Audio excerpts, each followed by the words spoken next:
Stuck who your opponent, man, the man in the mirror. All right, man, welcome to the Stuck the World podcast, man, where we just came to stimulate some minds today.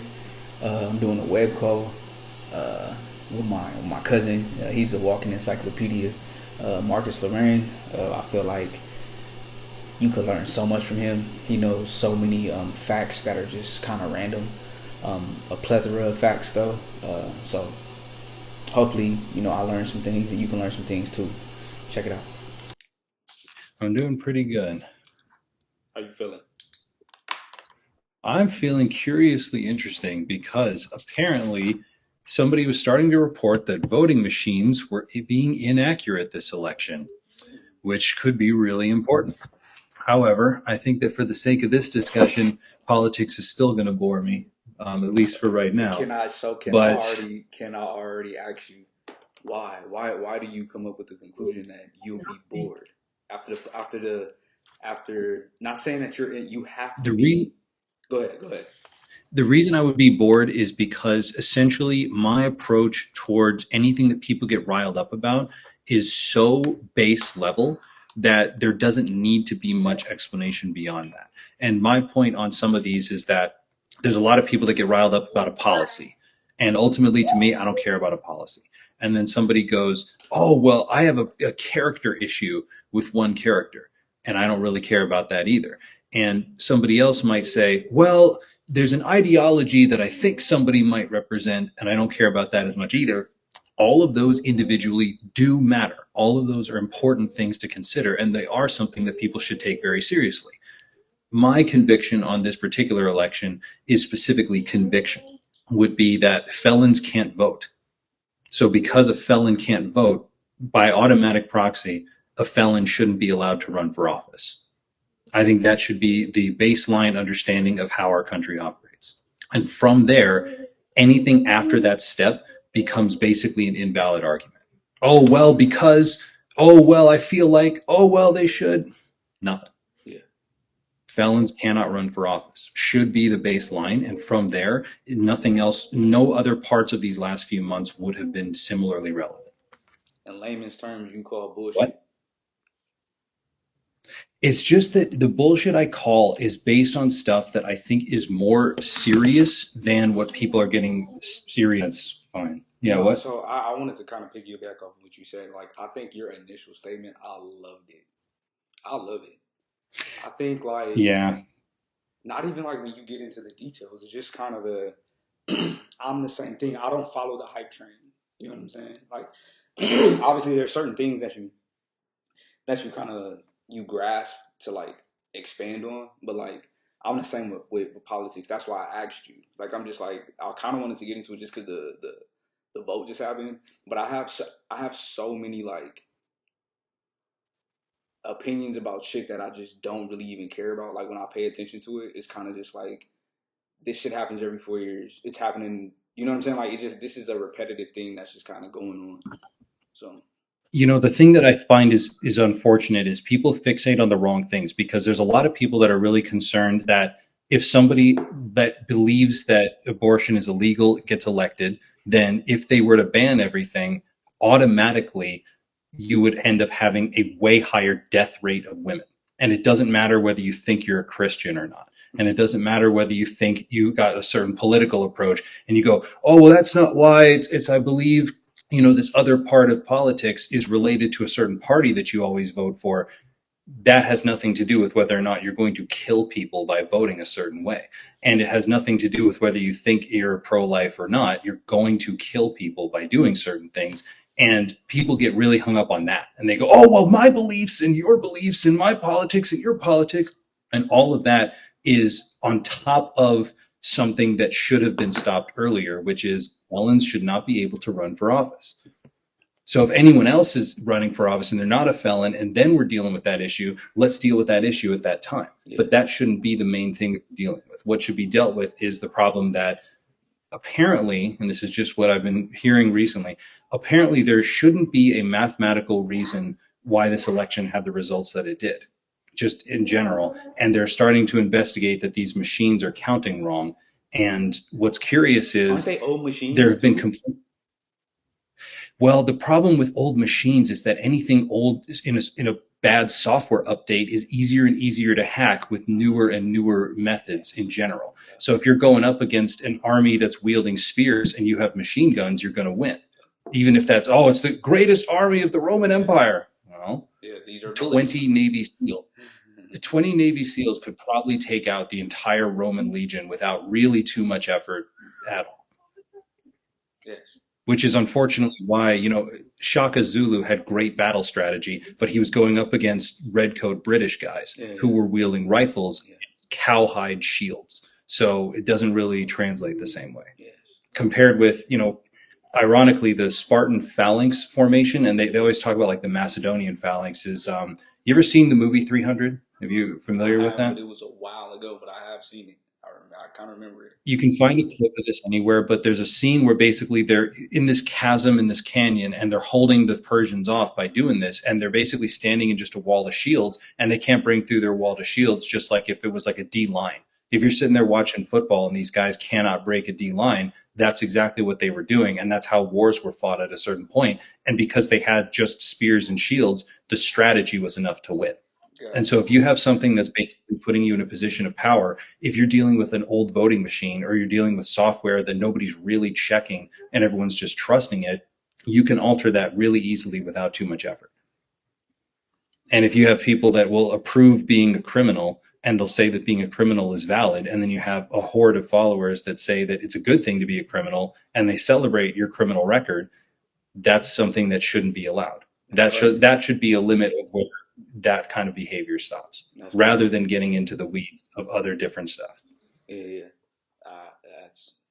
I've been around criminals, and I think, not. Do you generalize criminals? I mean, whatever. But It's very not so manipulative. much criminal. Here's the thing: you can be a criminal by jaywalking. There's levels of crime to begin with. There's a very different level of crime to be like, I littered. I threw a bottle out of my window and I littered, and now I have to pay a $400 fine. That technically counts as a crime. That's considered criminal behavior. But there's a very big difference between that and permanently altering somebody's life or permanently ending somebody's life or changing the course of millions of lives by stealing millions of dollars that could have gone towards other people that really needed $2.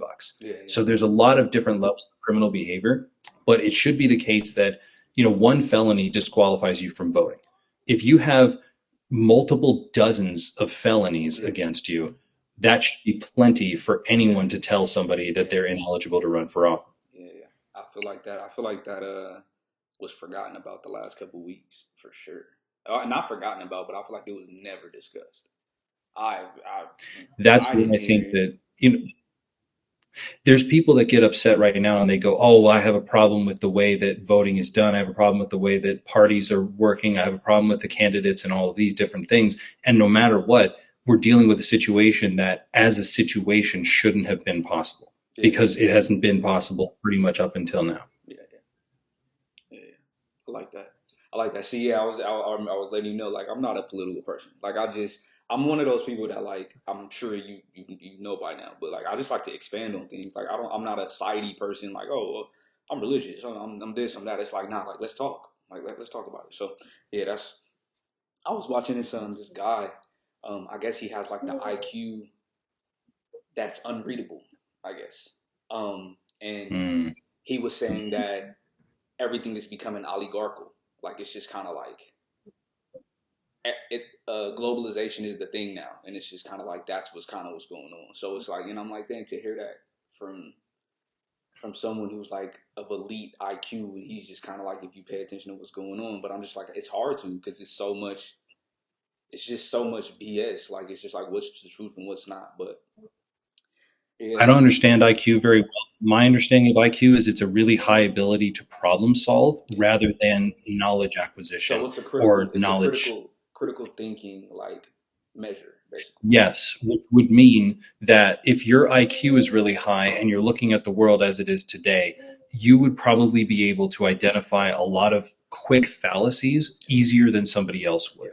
Because if you're looking at something that clearly doesn't make sense or clearly doesn't work if you plug everything in the right way, you would be able to tell that within a very short period of time. Yeah. Whereas if you don't use problem solving ability and you don't solve out each step and you don't say, if this happens, then this happens, then this happens, then this happens, and then this happens, and you cannot explain why between each of those steps, you probably shouldn't move on to the next step. So there's a lot of times where people believe things and, for, let's say, voting, they'll vote according to what they think, but what they think does not go step by step by step and does not lead to an outcome that they want to see. An example of this would be there's a law that I saw on our ballots recently that was talking about how landlords shouldn't have to pay certain taxes or they would get a tax reimbursement if the police don't remove homelessness from their area or if their police don't help them get rid of people, that are loitering, or if the police aren't basically a present force in their property areas, that those property owners and those especially apartment owners shouldn't have to then pay those taxes. The ironic thing is the cops are paid by taxes. Yep. So if you're not paying your taxes, you won't have cops to remove people from there. And there was talk about, it's crazy. yeah, and there's people that were talking about deporting immigrants, and deporting immigrants would immediately hurt the economy. And the reason why is because there'd be nobody working jobs that people wouldn't want to work. And not only would there not be people working those jobs, immigrants pay taxes. So immediately the country would have less tax dollars to work with because there'd be less tax dollars in the country to begin with. So then everything would still be more expensive. So the idea that lowering taxes as a solution to lowering prices is not the correct answer. And you can make things work a certain way if you want to, but anything you push on is going to have a pull in a different direction. And anything you pull is going to push somewhere else. And if you don't see a sequence that you can track backward to say, this is where it started, if you can't start from the right place to get to where you want to go, you're going to have a really hard time getting to the end of that, especially if you get 3 steps in and you go, oh, this step no longer gets me to step 4. This step no longer moves me closer to this. I just took a turn in a different direction. And if you keep taking turns like that, you're going to end up totally differently than what you were hoping for, just because you didn't IQ your way through all of that process. Man, Marcus. We got something. Wait. So I wanted to ask you. Yeah. What helped you? What helped you critically think? Do you remember when you were a kid? Do you remember who taught you, or what did you consume to help you learn how to break things down?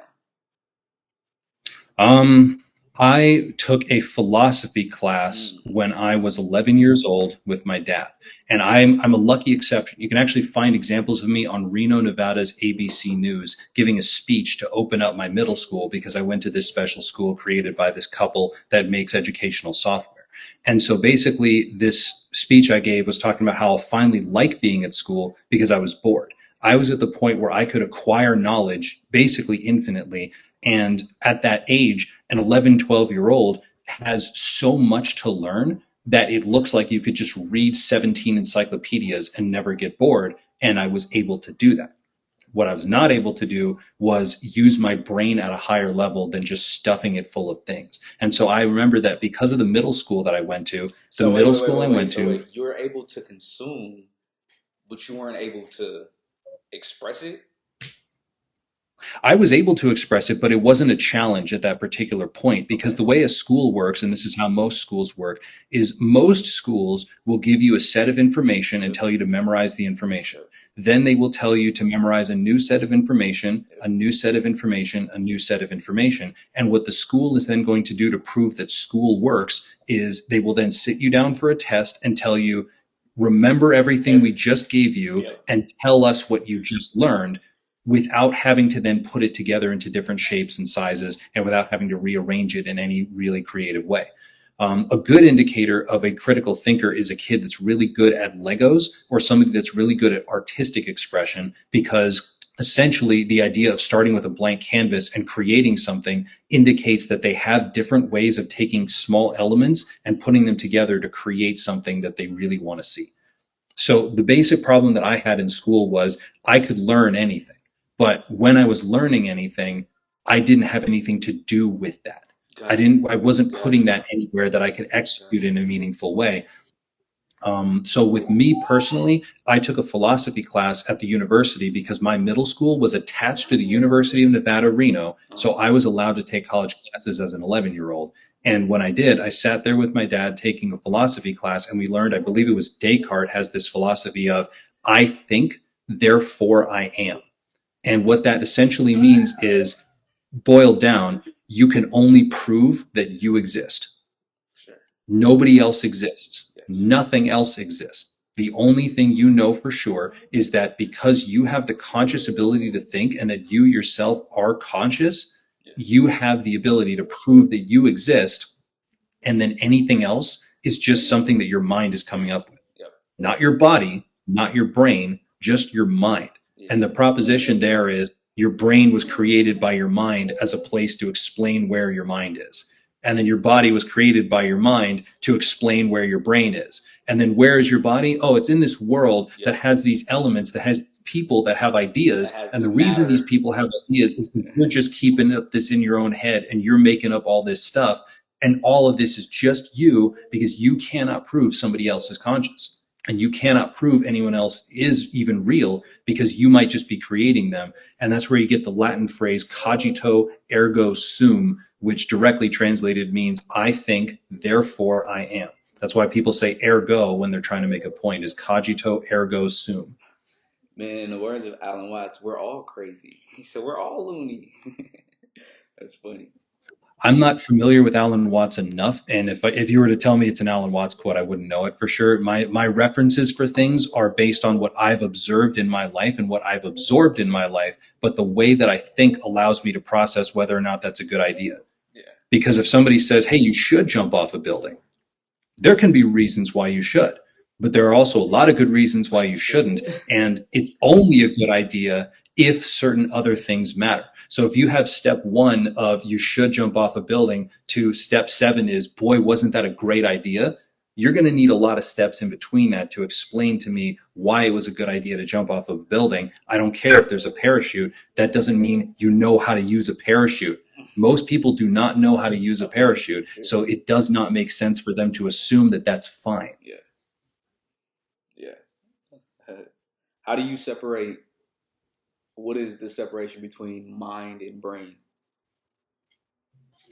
As far as I can tell, the separation between mind and brain is the idea that you don't need a really big brain to be able to operate a body. Neither do you need a really big brain to operate a mind. So, for example, if you have a mind, and this is just observing things like a crow, for example, we've seen that crows, we use bird brain as an insult, but birds are pretty smart depending on what kind of bird you have. Yep. You could have a mind and a brain be different in the sense that somebody could be, let's say, relatively small brain, but their mind could demonstrate problem solving ability above that of, let's say, a 5-year-old, Yeah. for example.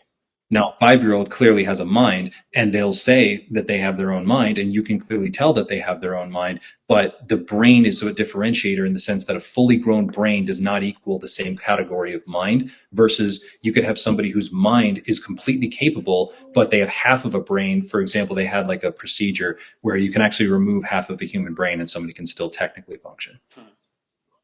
Nice.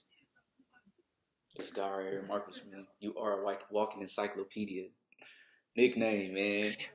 That's crazy. I've had people call me smart, and I've had people say I'm knowledgeable, and that feels good to have the compliment. There's always somebody smarter, and there's always somebody a little more knowledgeable. So That's what I was my level of self-acknowledgement comes with the humility that there is something else out there. So that's why I tend to seek it. And then when somebody goes, "Oh, but what about?" I'm really responsive to that, unless I already know that something I've decided has come from a sequence of steps that I can trace back to say, I started here, and the reason I got here is because all these steps. And if somebody posits an idea to me and they can't show me steps of where those linear progressions came from, I don't really care, because they clearly don't have, even if they're right, they could be absolutely right. Yeah. But if they don't know why they're right, they are not useful That doesn't in the help. same way that somebody, it doesn't help, because they can't then reproduce that if you give them a similar situation with a different problem, or you give them a totally different problem, because they don't have the ability to put those together. You could get somebody that's really good at art, but they can't paint to save their life. Yeah. They know for sure they can sculpt, but they can't paint. Or you get somebody that's an art curator that goes, "Oh, I know every museum and I've been to places and I've observed, I'm an art history person." Mhm. Doesn't mean they can draw. Yeah, yeah. I like that. I like that a lot. Yeah, that's why I love this. I learned so much. The people I grew up around, this was not conversation. This is not what we did, and this is what I was always This interested is in. Yeah, and this is exactly the difficulty with really smart kids in school is they get really bored and they start asking more questions than the teacher is equipped to deal with in that particular time. And then all of a sudden you become a disruptive influence and you get sent to the principal's Yep. office because you were the one that was attempting to go above and beyond the information. And then you learn how to. Well, me, you learn how to just be quiet, like whatever. All right, cool. Hmm. All right. So I love this. I love talking to you, dude. It wanted to sound weird, but it's really it's good for my soul for sure. What do you think? It makes me Go ahead. Go ahead. because I get to feel special because you ask me questions about this kind of stuff. So I get to expand on why I think the things I think, and I get to kind of validate some of my thoughts to somebody who to me feels like an admirer. So it feels good, but I'll requalify myself by saying I do have a master's degree, but I'm not some amazing genius that invented the whatever. So don't, Yeah. there's going to be people I'm sure that will comment and say, well, who's this guy? And that's exactly the point. I'm not necessarily special. I have the ability to do things I do because I've done things that allow me to do this. Yeah. Allow other. So if someone I wants, like that. yeah, if somebody wants to be anything they want to be or they admire somebody, it's doable, but you just have to do it the way you're supposed to do it. Yeah. Yeah. Let other people call you special for sure. I think you should call yourself that, but the humility for sure. Like people are gonna call you that. I call myself spiritual all the time. I've got a really big ego, and part of the reason I have a really big ego is because I actually do think I'm special. But if you cannot then validate that to somebody, it doesn't matter. If you can't show the steps of where that came from and you can't describe why, then anyone walking around going, "I'm so special," good for you. Yeah. What else you got? Yeah. Yes. I like that. I like that. The only thing is, so have you ever heard Alan Watts? I've heard of Alan Watts, and I've heard people quote him because they basically describe him as this person who they seem to feel like has all the answers to the universe. And I don't know where they're getting that from or why. So elaborate on Alan Watts for me, if you would. Um, I wonder who would say that because I think his philosophical approach, his ideology is more so. It comes from like the Buddhist and Taoist kind of just like let go.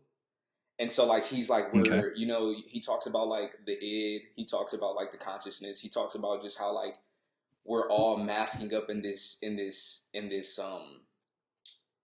play, and we're all trying to like present ourselves as present ourselves as like this as like our best selves, right? And some people like they go so far and they believe in it so much where he's like we're kind of all cuckoo, you know what I mean? Like some people don't look in the mirror. So I get the whole notion of like he has all the answers, but even if you listen to like his speeches or like soliloquies or whatever you want to call them, like he I wouldn't say he has the answers for sure. He understands that he doesn't, but he just kind of talks about the way like life is and just like basically helps.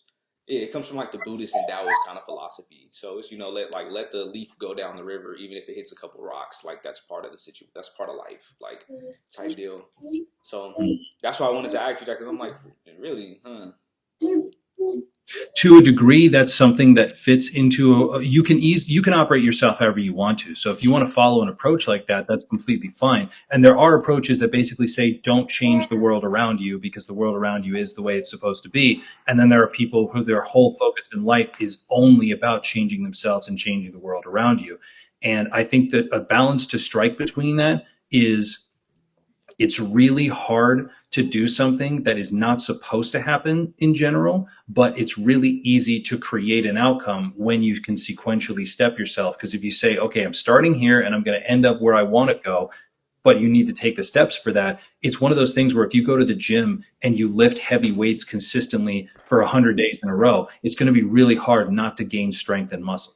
that is where the natural leaf flows down the river, is Yep. automatically you Yep. gain a result from putting it in action. Yep. I So agree. what I think a lot of people fall into is, I've seen a lot of people use that kind of an approach to justify not taking any action, because they basically go with the idea that, oh, if I don't do anything, something's going to happen anyway. But if something was going to happen anyway, it either would have happened by now, or you're not going to get what that result is that you think is going to happen. So See, that's where I'd say agents comes into that. so you see you stating that. See me, I'm not the. This is why I speak with people like you, right? Like, and when I say people like you, I mean people who know how to elaborate, who know how to critically think, and I take those skills and I try to hone them on myself. Because even when you say the word action, you ever heard of the term wu wei?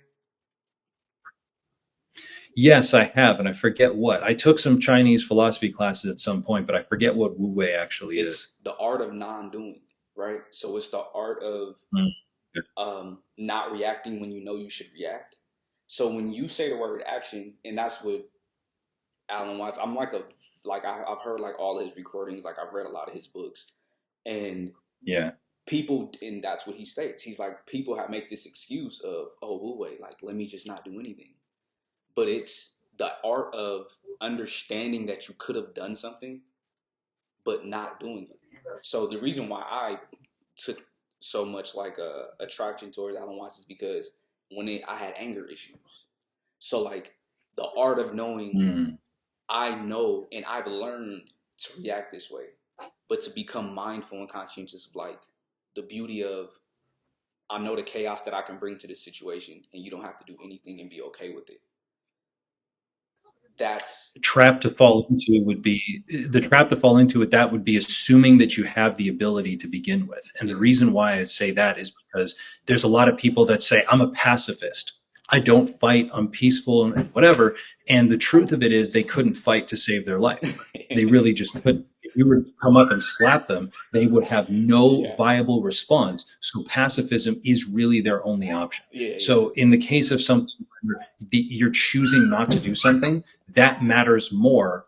And I would put personally a higher significance on choosing not to do something if you're walking around with the ability of kung fu magic, yeah, and you can do one of those things where you're throwing needles through glass, or you see these people that can hang by the front of their chin, yeah, or they're doing stuff where they have clearly very high level trained ability, and they can absolutely dispatch anyone in front of them, and instead they choose not to. yes, That's a different level of pacifism. And there's nothing wrong with being weak and pacifist, but there's a difference of intent between if you could do something versus if you really can't do something, but you're telling yourself, oh, I'm choosing not to. You don't have that choice because that choice never really existed for you. gotcha. I like that. I like that. So, how about UFOs? What's your thoughts on stuff like that, or UAPs? I've only seen UAP written, but I haven't seen many people use that term that much. I usually see people either put it in the category of paranormal or aliens or like religious miracles. Is usually, I don't usually see UAP described in that way. I just read that they reclassified it, I think, like a couple years ago to use that term. I don't know the reasoning behind it. The reasoning, I know the reasoning behind it. I know like one of the pilots came out and was just like basically saying that like since they technically don't know what it is, that's why they call it that. Yeah, I was gonna say. Um, Yeah, because you could argue that it's a craft of some kind. You could argue that it is a machine, and you could say, oh, this is what it. Obviously somebody's in there flying it. But if we don't know that, then we can't automatically classify it the same way. That's a good way to think about it. Yeah. yeah. So, um, I look at it as if I feel like I simply just look at it like this. We can't be the only species of our like level of intelligence that's in the universe or in Have the you heard of universe. the Fermi paradox? Have you looked into that at all? Say that again. Fermi paradox. Have you heard of the Fermi paradox? Nah, I haven't. Look it up. Fermi. I'll Fermi, Fermi. Oh, okay. Can you hear this kid back there? I can hear him, but yeah, Okay, I have to do something it's my about little that. cousin, man. But yeah, the thing for the Fermi paradox is basically the idea of exactly what you're talking about is there should be aliens, and if there should be, where are they? Definitely And evidence if for there sure. aren't aliens, that's almost a worse problem. Yeah. Because if there are aliens, then we have a problem because either they're out there and we can't find them and that's a problem, or if they're not out there, that is almost more of a problem because that is way harder to explain and that's a lot worse to try and explain. I got an interesting idea for you about this, but basically, the Fermi paradox is like if there are a certain number of stars, then a certain number of them should have planets, and of the ones that have planets, a certain amount of them should have habitable planets, and of those planets, some should have life, and of those life, it should be civilized, and of the civilized, it should be our level or higher. And they ended up with something that there should be like at least 1,000 different civilizations at our level just within our galaxy. There should be 1,000 of them, but the problem is we can't tell, and if there are 1,000, that's still such a large space to travel across that it would be kind of hard to detect that to begin with because we're not that easily detectable in a general sense. What were you going to say? I think I interrupted you. No, you're good. You're good. I don't know. You're good. So here's an idea for you is I was going to ask you about ancient technology Okay. because there's an idea that these two guys did the math on this and they basically said we want to prove, and there was two guys that said we do not think this is real. They said we do not think this has actually happened. We do not believe in this. This is not science that we subscribe to, but for the sake of a thought, let's explore this. And so these guys basically said, here's what you could think of is if we're looking for an alien civilization, what would we look for? What would we want to see in order to prove that we actually have a civilization somewhere? And usually the indicator would be that, on Earth, you can see lights from space. You can see that the Earth is lit up. And so you'd go, that's either naturally occurring or it's not. And if it's not, that means that something's making that. One of the things they were saying is, according to how old the world is, and according to how many species have lived on this planet so far, and how many of them have died on this planet, and how long ago, we should have been able to have enough oil to run a civilization at our level of petroleum consumption at least 180 million years ago. Oh my God. So what their thought was is that because of how long it has taken for dinosaurs to basically turn into oil, their idea was it could have been possible that 180 million years ago, a society like ours could have used that oil that was already there in order to power all of their stuff the exact same way that we do. Obviously, they wouldn't have been humans and they might not have been anything remotely similar, but that mathematically and historically, that would have been possible with the amount of oil that was already in the world at that time. They could have easily had our oil consumption and been able to run a society for as long as we've been industrialized. We have only been industrialized for a really short time. Yep. And when we were talking about how many species of dinosaurs there were and how few of them we've actually found, the idea that they were looking at is how hard would it be to find that? If that did happen, could we even tell? Because within a short period of time, we've had a drastic effect on the world, Yep. but not that much. Yep. Realistically, not that much. And if you were to look at what we've done and go, look at all this pollution in the air, that could have been a volcano blew up.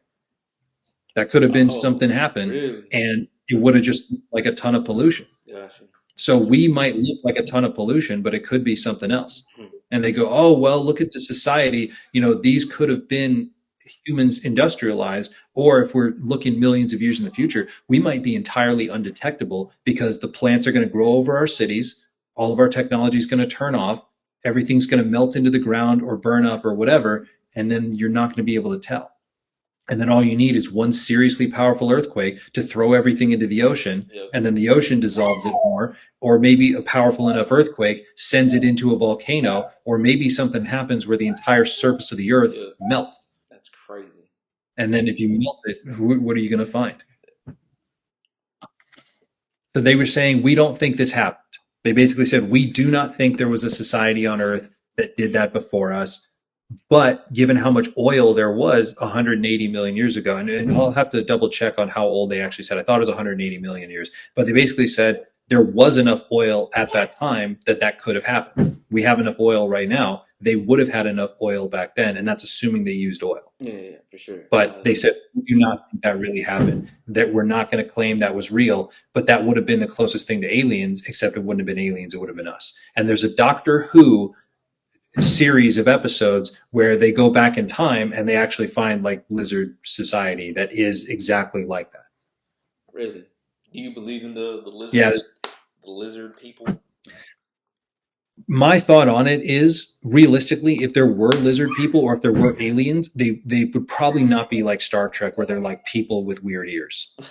You know, if we're dealing with alien life forms, we already have so many different life forms on Earth that barely look like us. Even monkeys barely look like us. True, Chimpanzees and apes are our closest things, and they barely look like us. true. So if the closest thing to us almost like definitely doesn't look human, but almost doesn't even resemble our similar structure to a degree, I can't imagine anything from the bottom of the ocean would look anything like us because Oh, it for clearly sure. doesn't. I can't imagine anything from space would look like us because it clearly doesn't. And if we were to find millions of years ago, none of those creatures resemble really almost anything we have now, with a few notable exceptions.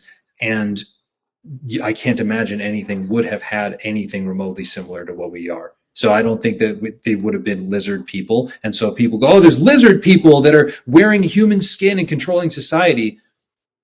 You got to find something that is so conveniently shaped like a guy Yeah, yeah. that it would be unlikely at that point. And that's where I do my sequence of steps and I go, okay, let's say we got, an alien society controlling us. They wouldn't look like us For sure. unless they got great holographics, unless Yeah, they're doing something else. But ultimately, I think the ability to speak English would be really hard for them. But we now have AI that can pretty much speak to us in as natural a voice as we've been able to create. for sure. So if they are really at that level of high technology, my two things on that would be either they are a higher enough level of technology that they could totally fake us out and we would never ever be able to tell. But if they are at that high enough level of technology, the question becomes, what could they possibly gain from dealing with us? Hmm. Because we've seen how dumb we are. Yeah. The average person, if you walk up to them, they're really dumb. And it's not that everybody is a complete idiot, but they're not automatically smart. And even if they are smart, the smartest people we found have very clear limits. And those smartest people have not been able to solve all of our problems enough to be able to do the things that we imagine these lizard people would be able to do to us. Do So they'd you? have to be so smart that the ability, or they'd have to be so smart that they wouldn't even care and they would have no reason to hide from us. They would just Yeah, take over the same yeah. way that That's we let one of the animals. things that I kind of pay attention to. Is like, why is it so secretive? Like, why is it this thing? Like, so that's what Yeah, they kind of would just put us in a zoo, or they'd put us on plantations, or they would do whatever because they wouldn't have any reason to not just straight abuse us. But they also wouldn't have any, if they were benevolent, they wouldn't have any reason to talk to us because we couldn't possibly teach them anything. Were you so when you took those classes, the philosophy classes, were you able to graduate college early? Were you able to like use that to help? Yeah, so I was able to graduate college early, and that was part of it. And interestingly, you asked me that. I'm literally writing a book right now of how to graduate college Oh early, yeah, you told me and you that. don't need to be smart to do it. Yeah, Being smart is not a part of the equation. You do not need to be smart to graduate college early. You don't even need to work twice as hard. That is not the point of the book. The point is, how do you graduate early, systematically and clearly, so that you don't sign up for school, show up as a freshman, not know what you want to study, and then end up graduating with something that was ultimately a waste of a degree because now you don't use your degree and you just went into student debt to end up doing something that isn't helpful to you. So my point is, get a degree, get it fast, get it cheap, do something, because it's way easier to operate in the world when you have a degree than if you don't. And it doesn't really matter what that degree is to a certain extent. But if you want to make it something that really does matter, you will then have an advantage against anyone else who was not able to do that in that timeline. And even if you're not doing like competitive applications, and that's not where the advantage comes from, the advantage comes from you won your time back and you won your money back, okay. because then you don't have to have the same expenses of going to school for as long, and you didn't do 4 years to do something that takes 2 years or 3 years. I did it in 3 years. If I'd really been grinding it, I definitely could have done it in two. But part of it was, realistically, I actually left the special middle school I was at so I could have a regular high school experience, so that when people told me stories, I would be able to say, oh, yeah, I remember in high school Yeah, when. yeah, yeah. Because if you're people that's like, oh, class of whatever, if you want to do that, go be that. But if you don't really care about that, you might as well just get a degree and get out of there, or get a degree and use that to do something you really care about, and then use your sequential steps of reasoning to determine what you should and shouldn't do.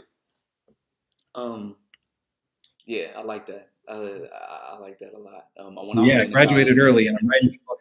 Do it. Tell people we'll put it in the link, and I'll send them a thing, and we'll get them involved. Yeah, for sure. Yeah, let's do it. Let's do it. I yeah, I was so I think I just started probably maturing. Probably I feel like I'm at a good state right now, but like I didn't start when I first got to college. I wasn't ready.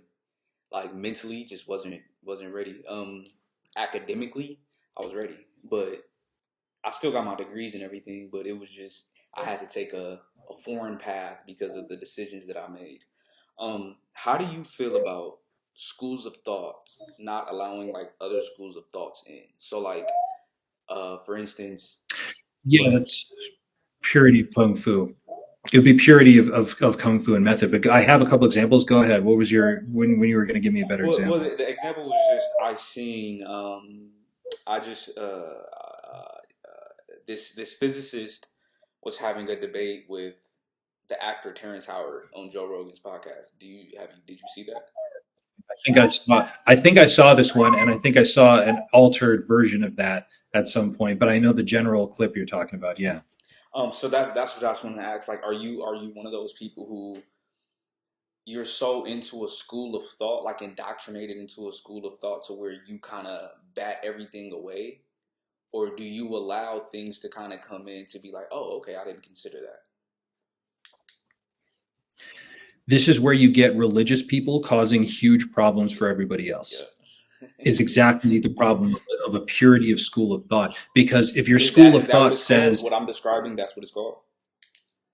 no, I'm Oh, just okay. making this up Oh, okay. myself, because a school of thought is the right way to describe that. You're describing that correctly. What I'm talking about purity would be that basically Bruce Lee had a fighting style called Jeet Kune Do. And my understanding of Jeet Kune Do was that it was a mix of like three or four martial arts, or maybe more. And the reason why is because he basically said, if it works, I'm using it. Oh, but that's not the way we do it in this, Southern Chinese Kung Fu. We do Southern Chinese Kung Fu a certain way. You're doing Northern Shaolin. And he said, well, I'm going to hit you and it's going to hurt, right? Versus you go with like Indonesian martial arts, which is a particular form called silat, which is really impressive. That's a really, really impressive form of martial arts, but it works a little differently. And if you're going to find something useful, you might as well use it. And so Bruce Lee basically Frankensteined together a style of fighting that ended up being really useful because it was good. Yeah. It was useful and it's helpful. So if you're dealing with stuff not using helpful stuff, you're Amish. Doesn't mean you're bad. Doesn't mean you're stupid. It just means you're Amish. And Amish people can be really smart. Yeah. Go build a barn, I dare you. Yeah. Yeah. Most people do not have that skill to just throw up a barn in 2 hours. And I'm Yeah. exaggerating a little bit with some of their abilities, but there are skills you can gain and there are ways you can execute your life that are very, very pure school of thought. So if you meet somebody like an Amish person and you go, hey, do you want a cell phone? Some of them do. Apparently, some Amish people are not completely rejecting technology, but there are some that do, and they'll go, hey, I don't want that. And you go, okay, well, why? Well, purity of thought. This is what I do. This is how I operate, and that's okay. Yeah. There's nothing wrong with being that. There was somebody who was talking about, what if colonization didn't happen? What would the world be like? The world would be fine. It would be completely I was fine talking to because if my lady if about you the look at same thing. yeah, I mean, the thing is, if you were to look at the way the world is, there was already massive societies Yep. that had been civilized, Yep. not like dancing around fire, civilized. Yep. And what's interesting is dancing around a fire is what colonizers have done when they're too fed up with being colonizers. Yeah. Yeah. They go, oh, we took over this land and we got a job and now I work in corporate and I just need to get away. And so they go out in the middle of nowhere and they go build a fire and they sit there going, wow, Yeah. isn't this great? Look at it. It's almost like this is how we're supposed to be. Mhm. And the whole world was already like that. So if you're doing something that works for you, it's completely fine to do that. But with a purity of thought, in terms of when you're doing this as like a school, excuse me, if you have like a school of thought like this and they're batting information away, that could just be they're trying to stay on a method. If you're speaking Spanish, you speak Spanish. Mhm. If you're not speaking Spanish, not speaking Spanish. It's not the same thing. Oh, but I incorporate different things from different languages and it's still Spanish. Yeah, every language has at least one or two words from another language.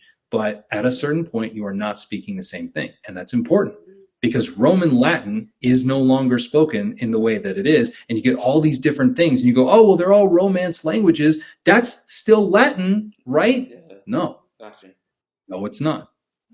So I think that it's okay to have a school of thought where you have a purity approach, but at a certain point, if somebody is more effective by being multi-approach, that multi-approach is always going to win just because it's going to be better.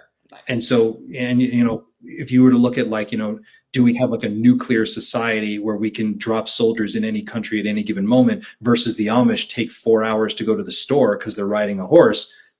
Winning doesn't necessarily mean that you're more powerful. Yep. Being powerful isn't automatically a win. That's not automatically better, just having raw strength and being able to wield raw strength. Yep. So there's a lot of things where if you get somebody where they're not accepting a new idea, you have to ask them why. And if they're not accomplishing something that they think they want to accomplish, then that's a problem. Because if you get somebody that says, for example, if you were to have I remember this. I heard a debate online or on the radio. Actually, I was working in a warehouse at the time, and I heard a debate on the radio. Is this Catholic guy and another person debating how they were going to help the world? And I think their focus was on Africa. And they said, "Oh, we need to help these people and give them health and wellness and increase their overall medical benefit." And the one guy said, "Well, we need to talk about giving them contraceptives, and we need to talk about birth control, and we need to talk about stuff like that." And the Catholic guy basically said, "Well, we don't believe in that because we're Catholic and we don't support that because our organization doesn't do that." And the guy says, "Okay, so you want to help these people and this would be the most effective way to help them, but you won't do that. So you won't really help these people." And the stuttering Catholic guy basically went, "Well, the reason we have to do this is because the way we help people is we believe that we're going to help them this way. And we're going to do it the way that we do. And that's because we have these values and we ought to get, it's the thing, we are trying to help them." Okay, so here's how you would help them, and you're not willing to do that because you're only willing to do one particular approach that is not actually going to help them as much as what you could do. Yeah. So you're intentionally willing to be less helpful because you have a purity of your school of thought. So that's where you get problems where all of a sudden your goal can't really be achieved, and you're looking at this going, okay, what is your real goal? If your real goal is to help people, help people. If your real goal is just mentality, then just say you're there to spread a mentality because lying no longer does you any good. Yeah. You're hindering. It's a barrier at that point. Yeah, one side or both sides are losing because essentially you're not telling the truth, which is against the law for God, I was pretty sure, or you're not being helpful, which means your organization is less effective than it could be, and you're intentionally not doing that. That was what actually I think was the problem with the Vietnam War, was the Vietnam War was always unwinnable, and somebody pointed it out, and they just kept fighting it anyway, despite the fact that it was an unwinnable war. And that was essentially, I think, what got Nixon impeached, was the fact that he was not willing to listen to the truth or a good idea. I heard this quote. Let me not say it was a quote. It was just something that I really agreed with. Mike Tyson, basically, he was like, "I hate when people say, like, I live with no regret, like I have no regrets." And I've never really told anybody like I regret that, because I don't believe that. I think regrets are part of life. Like, I think you make mistakes and it's like, damn, I wish I wouldn't have did that. How do you feel about regret? Regret is something that is a useful tool in general. And if you ignore parts of you that are clearly trying to make a space in your mind, then that can be harmful as well. Because the reason why a regret happens is because you can tell that you would have rather had a different result for whatever reason it is. So then your next indicator is either I need to reverse whatever that was, or what you need to do is find a way to create the result you ultimately wanted. Because if you go your whole life not then getting what you wanted, and you're only spending your whole life regretting it, I think that is a little less useful than it could be, because essentially you're wasting two things. You're wasting the opportunity to get what you wanted, but you're also wasting a feeling, because you're having this feeling that's telling you to do something and you're not acknowledging that you need to do it. So by wasting the effort and not doing anything about it and wasting the feeling, you're invalidating yourself in two different areas. And I think that screws with your mind in a bad way. For sure. Man, how's being a dad, bro? How's it so far? Being a dad is a really interesting thing because, I take a lot of curious arguments about this, and I go off in bizarre directions with it very quickly. But one of the things that I think is that it's immediately a proud feeling. And I think it's strange because I grew up in a time where a lot of the young men around me had this mentality of, I'll never get married, I'll never have kids. And what they seemed to think was going on with that was that they would have freedom or choice, or that or that being able to do that was somehow going to get them laid more, or that the perception of variety was a powerful thing. But what I think is really interesting about that is if you look at the way history has worked forever is we have a patriarchy. We literally spent thousands of years creating this patriarchy, and then we have men that have a son, and then they don't want their kid, and they end up being some baby daddy that goes away somewhere. Wait. Say it again. Say He that goes, "Oh, again. I don't. That kid's not mine." And it's like, yeah, that kid is yours. And it's almost the point is that you pass on your last name, or you pass on like a male line, has been how society has run. And it's not necessarily an advocate that says, oh, it's good that male bloodlines dominate the world. It's not automatically a good thing that there is a patriarchy that has that dominant structure. But it is really weird that you get a lot of those guys that are very sexist guys that somehow forgot that part of it.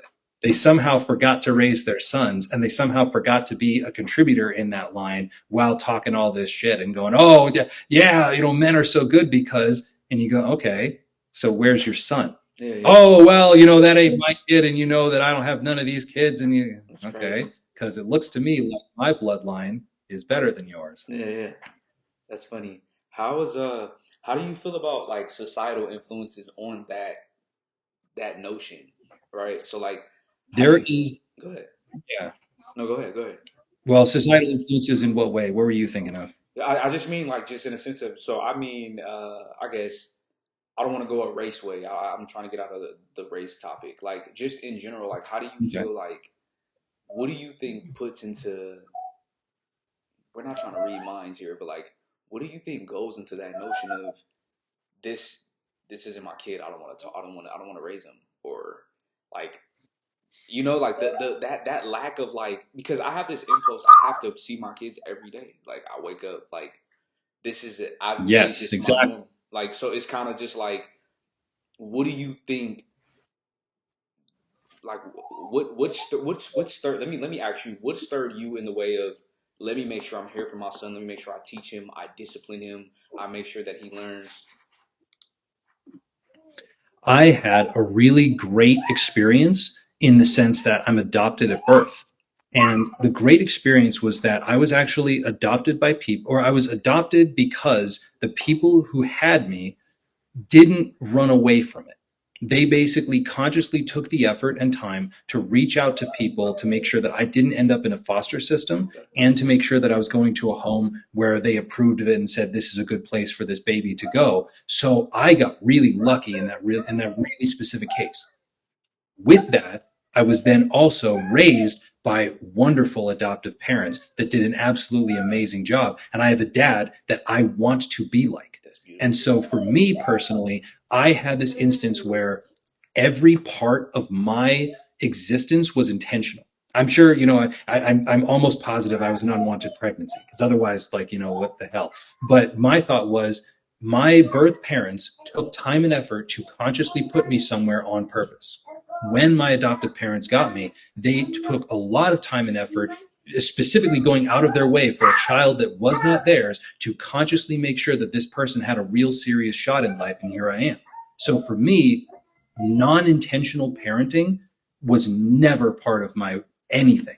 It never crossed my mind. And I'm maybe unique in that particular, I can't be unique in it, but non-intentional parenting never crossed my That's a existence. fact. So every single part of me have always been in the mindset of you're here for a reason. Yep. So as a parent, I'm here for a reason. And I do that on purpose in that particular way. Being a father particularly is interesting because everybody assumes that of the parents who could or couldn't be there, that the father's not going to be the one. But then everyone that wishes they had a father goes, oh yeah, I wish I had a father. And everyone that had a good father goes, that was so impactful. And everyone that had a bad father also says that was really impactful. So I realized that has an enormous effect on me. It has an enormous effect on him. And it has an effect on the rest of the world around me, because other people can see what I'm doing, and other people see how he is. And other people are going to see how he's going to be, and he's going to be able to choose what he wants to do. But he's going to start with the context of who I am and what I instilled in. Yeah, I like that. I have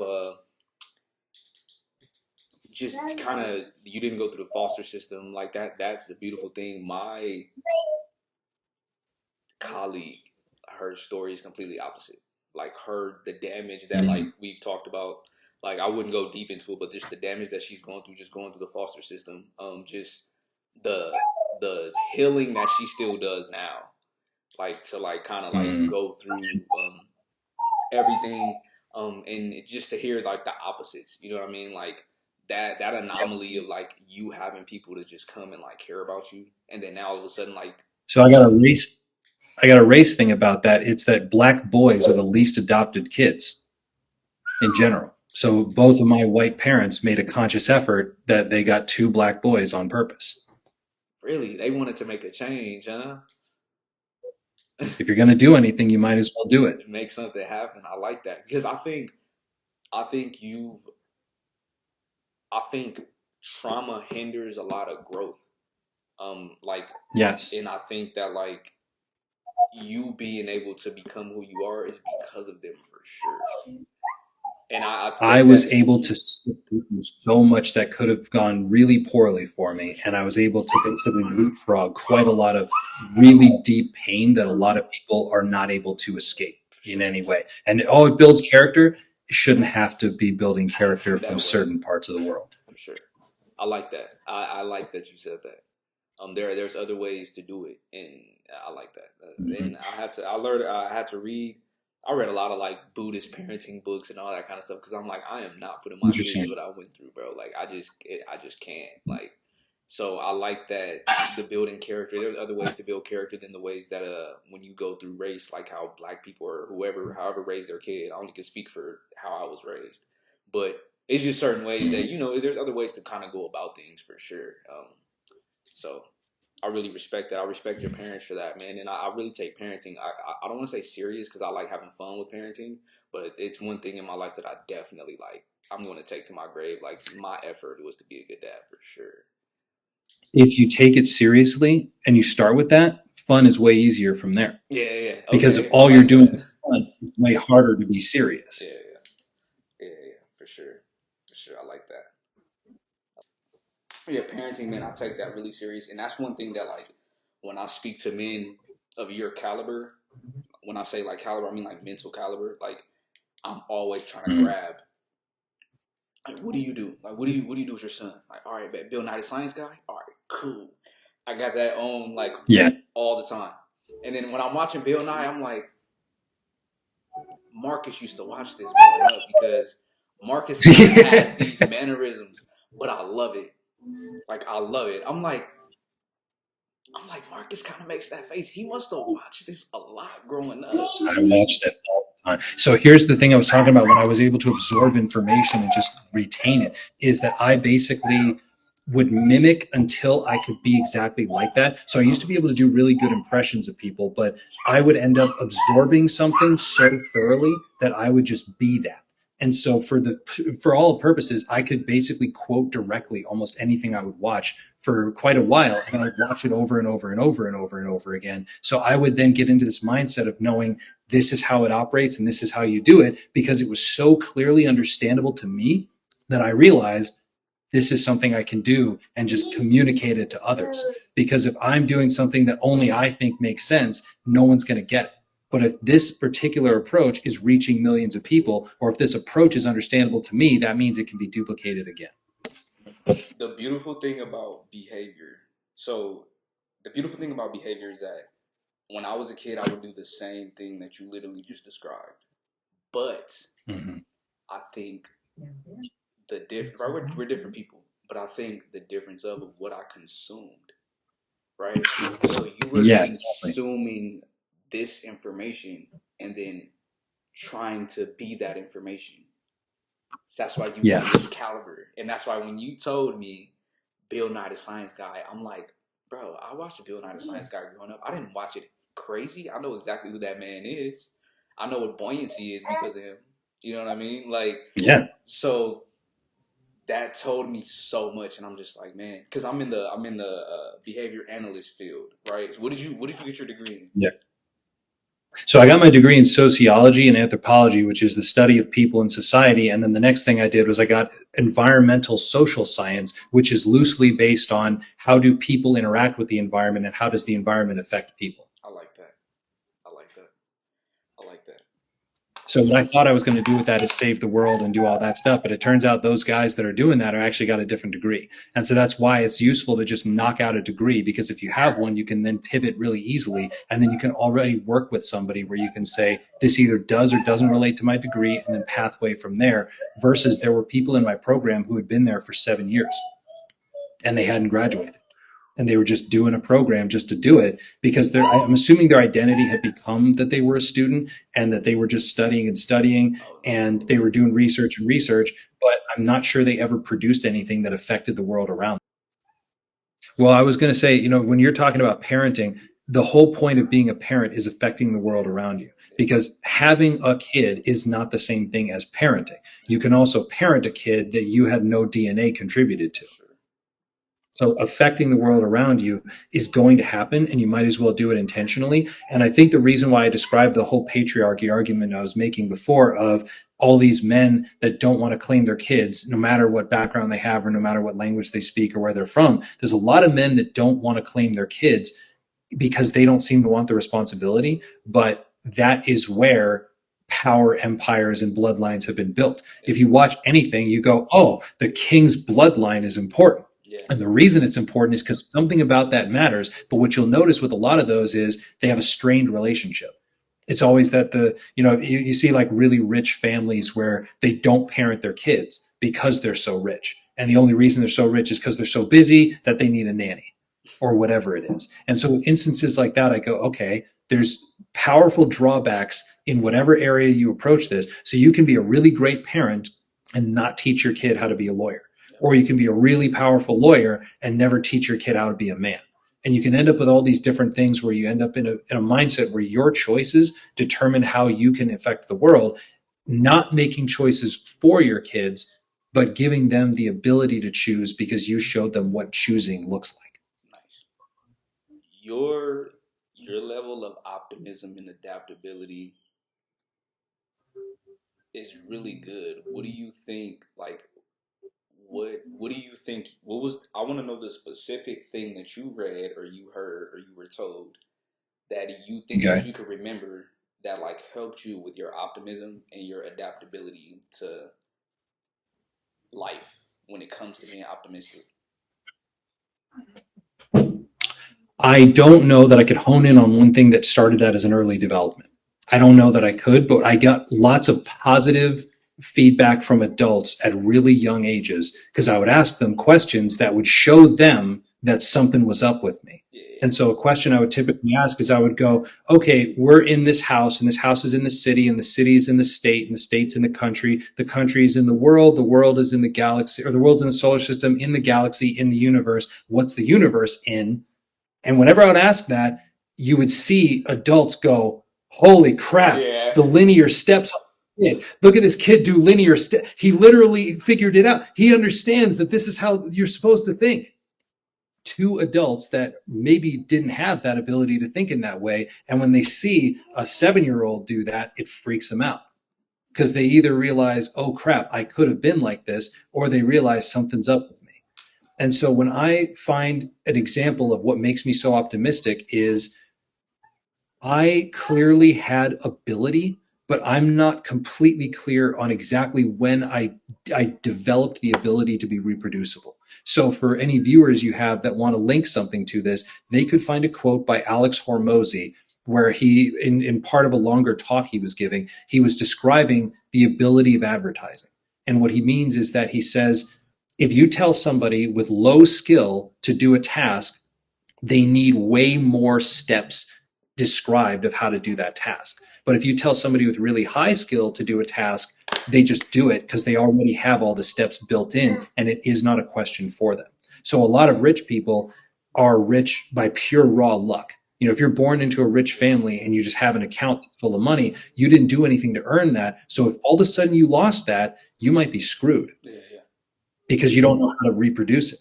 Versus if you're somebody who started from absolutely nothing and built it up to $100 million, and then you lost it. And then you built up something totally different to $100 million and lost it. And then you keep doing this and keep losing it in all these different industries. What that means is if you ever went back to the first one you did, or the second one you did, or the third one you did, you would probably have way more ability to reproduce those results, at least up to an acceptable level, or you'd be able to find something in a totally different area and be able to apply all the stuff you've ever done in order to be successful in that. And so one of the things that I find is the case is that the optimism that I have, I think comes from my ability to view things in this particular way, because there are people that panic about a lot, and they panic and they panic. And I think that I have high abilities in certain categories of my life that allow me to not panic in areas that others would. And then unfortunately, the areas that I paralyze myself and don't take action are those areas where I feel like I'm lacking a skill, even if that perception isn't actually accurate. So I think my optimism comes from a certain amount of ability. Because if you told somebody, go swing a bat and hit the ball and get a triple, there are people that know that they've never hit a triple in their life and they might not be able to. But there are also people where if you tell them, go pitch, they can't pitch, they can only play third base. And then there's people where you tell them, do something, and they do not have the skill to do that. But if you get somebody that knows everything and you tell them to do something, they'll just go do it and they won't hesitate. And you go, hey, do you think you can hit that target? Yeah, I think I can hit that target. Versus, hey, do you think you can hit that target? Oh, I'm not optimistic. I don't know, man. Oh, God. Oh, geez. Rick and Morty is actually a pretty good example of that. I was kind of doing an impression of Morty for that. But Rick and Morty is a great example of that because Rick just does it. Yeah. He just, no hesitation on almost anything he ever is, just go because he can. Yeah. Whereas Morty can't do really anything at all. So most of Morty's life is highly hesitant. And there's actually a whole episode where he's being guided by this magic rock that helps him see the future. But the entire episode, the entire point of it is he cannot make a decision for himself. He cannot guide his life in the way that he feels confident to get the result he wants. So he's entirely surrendering control to something totally external to him. But that's normal. He opens the door, but he doesn't open the door for somebody, and it alters. Yeah, exactly. Gotcha. Yeah, and he's trying to find a particular. So exactly this, he is trying to start from a certain step and do all of the right steps to end up. I think he was trying to die with this woman that was stroking his head when he was dying. And basically, his point was, how do I get all these steps to line up to end up here? And what he figured out was how to do all those steps. But at no point was he in control. At no point was he using his own personal skill. And at no point was he making any decisions for himself. And then he found out tangentially that the goal he was aiming for wasn't even a place he really wanted to go, but he had been working on doing all those steps. And so I think a lot of people right now have a issue with, let's say, a school system where they think, oh, if I go to school and I do all the steps, I'll be successful. And that doesn't work for them a lot of the time. And there's other people that will do the opposite and they won't give you any steps. They'll just say, do what you love and the money will follow, which is a great way to never have any idea what the steps are. Gotcha. Oh, I did what I love. Okay. Did you get any money for it? Well, no, I didn't charge anyone. Okay. Well, charge somebody. Oh, I did what I love and I charged somebody for it. Okay. Did they give you any money? Well, they said they'd give it to me later. Okay. Well, I did what I love and I charged somebody and I got their credit card number to run it. Okay. Do you have a bank account where you can deposit the money? Well, no, it's just you said do what I love and the money. And so if you end up in problems like that, you have non-sequential styles where you cannot possibly get to where you want to go because you're not doing the steps. And then there's other times where you're so focused on steps that you get to this weird place and you didn't even want to be there once you get there. You wasted all that time. Yeah. So there's people that parent like that. And they go, I want my kids to be this way. Well, why? Well, I want my kids to have a good life. Okay. Well, what if your kid ends up with crazy depression, needs tons of therapy, they hate you, and they never call you anymore? Well, I tried my best. That's all I can do, right? Well, you can either try your best or you can do a good job. Yeah. And there's a big difference trying your best and doing a good job, because doing a good job might need you to be better than your best, in which case you got work to do. Or sometimes trying your best is not required. Just being there is sometimes plenty. I like that. Yeah, we're in ABA, positive feedback. It's funny because right when you said positive feedback, that's funny.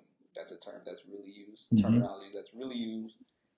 Because when you want increased behavior, you want to be able, you have to, if you want increased behavior, it's going based off something that you like, right? So, like, if you're talking to adults and even just the validation of, you thought of that? Like, Mm-hmm. it, it helps breathe in like a sense of, I'm supposed to be doing this. Like, I'm gonna keep doing this. Like, The reason I like talking to you about this is for exactly that reason. Is because whenever I would ask an adult if what's the universe inside of, and I kept asking that question, I kept getting this response of, "Wow, I'm really impressed with you." And so I went, "Oh, if that means if I ask any adult this question at this age, I'll get that response." So I used to walk around just randomly asking adults really high level questions because the first reaction they would get is, "Oh my God, what's wrong with your brain? You're so smart. Oh my God." And so then I kept walking around going, "Yeah, I'm the shit." And yeah, so then it reinforced that being smart was a good thing.